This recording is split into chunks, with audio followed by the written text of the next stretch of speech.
Well, hello. Welcome back to another exciting edition of Coffee with Steven. So, a couple of housekeeping items before we get into the blog for this week.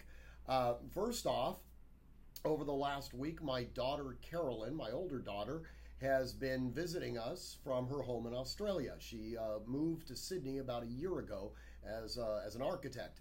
And when she came back home, she brought me some gifts.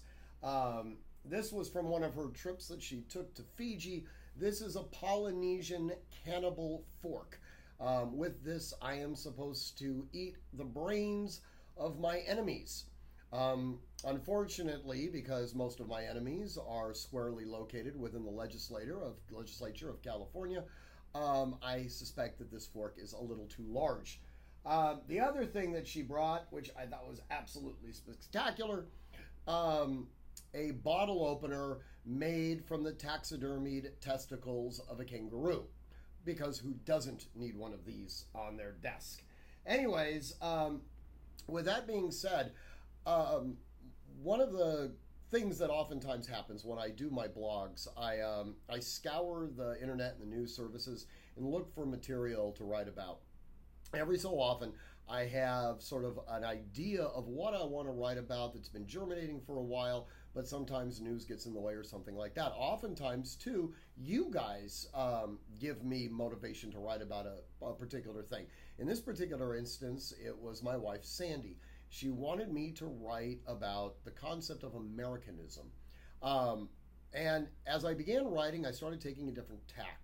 You know, Americanism, which we would naturally assume has to do with some sort of patriotism or something like that, I think is actually counterintuitive. I think Americanism, in many respects, is actually antithetical to what our founders were originally envisioning. American patriotism, that's an entirely different thing. I consider myself to be an American patriot. But the concept of Americanism, at least in its broadest context that it's typically being utilized as, especially today, I actually think is completely contrary to traditional American values. In any event, read the blog. You may completely disagree with me, and that is, of course, absolutely okay. You can always challenge my opinions by writing me at steven@artemishq.com.